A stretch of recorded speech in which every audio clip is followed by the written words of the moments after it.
Welcome to the Insurance Marketing Organization podcast, where financial services marketing expert Seth Greene interviews IMO experts, executives, and top producers to share can't-miss tips on how they successfully manage their IMOs, grow their businesses, create great relationships, and influence the industry. And now, here's your host, Seth Greene. Welcome to the podcast. This is your host, Seth Greene. Today, I have the good fortune to be with Josh Nadler of AweSurance, an independent web design and marketing agency based out of Indianapolis, Indiana, focused on the insurance industry. Josh, thanks so much for joining us. Yeah, no problem. Well, let's go back in time a little bit. How did you get started? Yeah, so interesting story with me. My family's been in the insurance business for 4 generations. So my great-grandfather started the family P&C insurance agency in San Francisco in 1927. And so I was born and bred and basically genetically created to be in the insurance industry and help out with marketing and all that good stuff. So as a little kid, I started working for my dad in middle school, just like he did with his dad. And just been in the industry, bounced around between all different kinds of things. Went to school for graphic design, web design, video production, all that kind of stuff in San Francisco, and then merged those two things to provide awesome marketing services for insurance agents.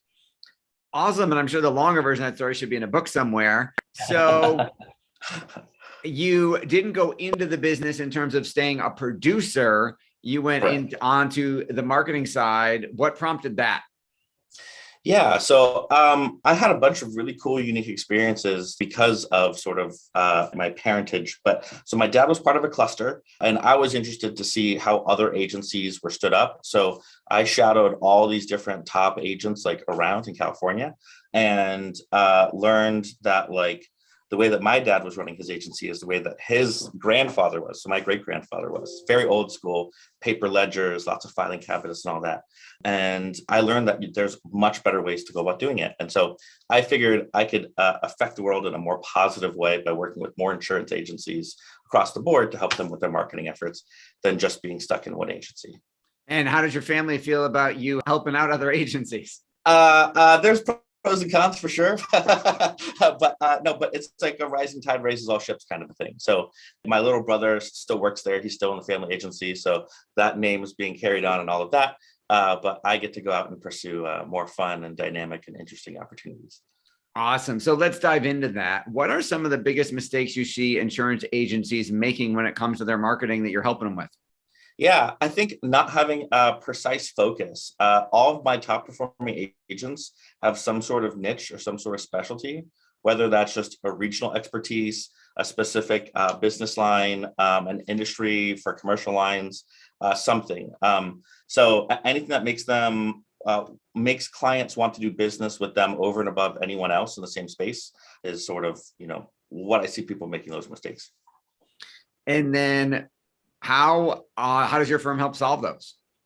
Yeah, so at AweSurance, we do all kinds of stuff from websites to print campaigns, social media, ads, videos, YouTube, basically everything.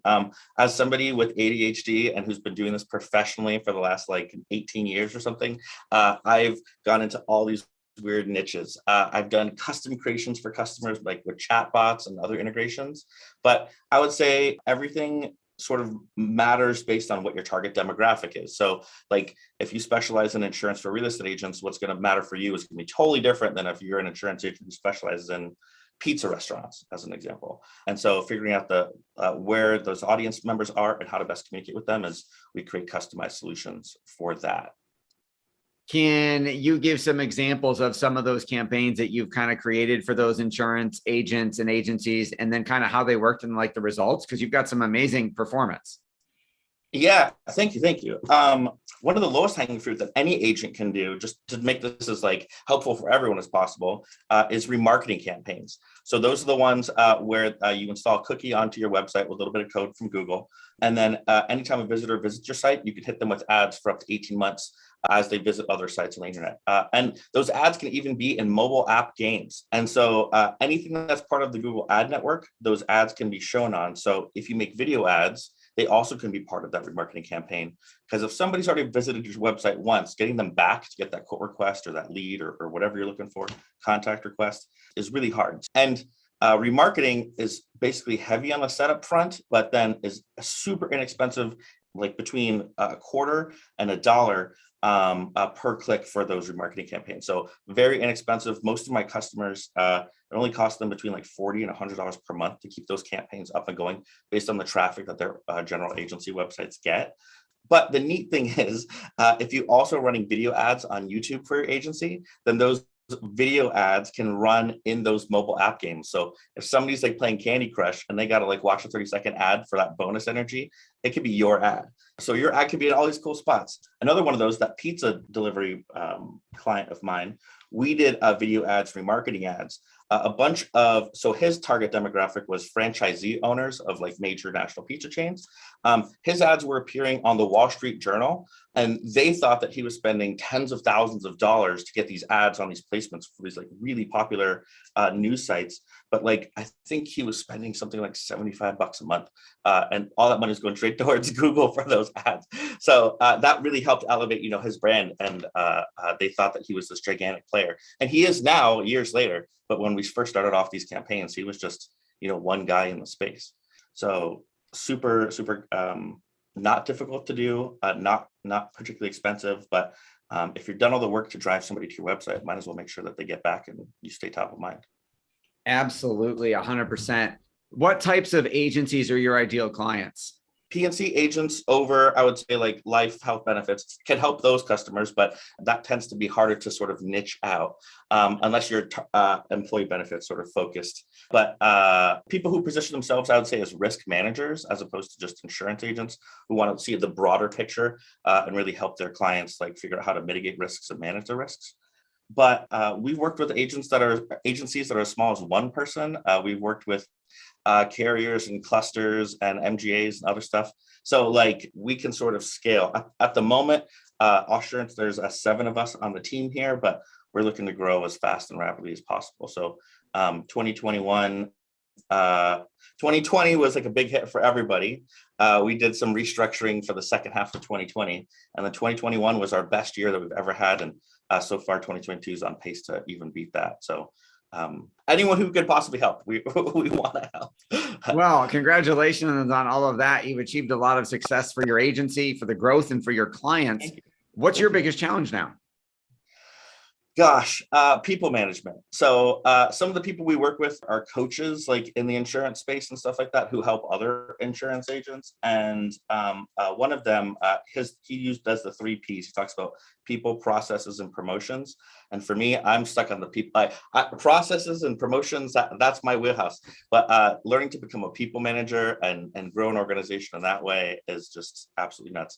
And again, my ADHD is coming up again, but with shiny object syndrome, it's hard with like there's this cool thing I can do and this cool thing, but sitting down and doing taxes or doing payroll, that's not as fun. That kind of stuff has to get done. So learning how to manage all of that appropriately is my big hurdle. Absolutely. I've been there. We'll have to have a separate conversation on that. We've grown to 46 folks here. So I know what that's like. Your passion is obvious. What do you like best about what you're doing?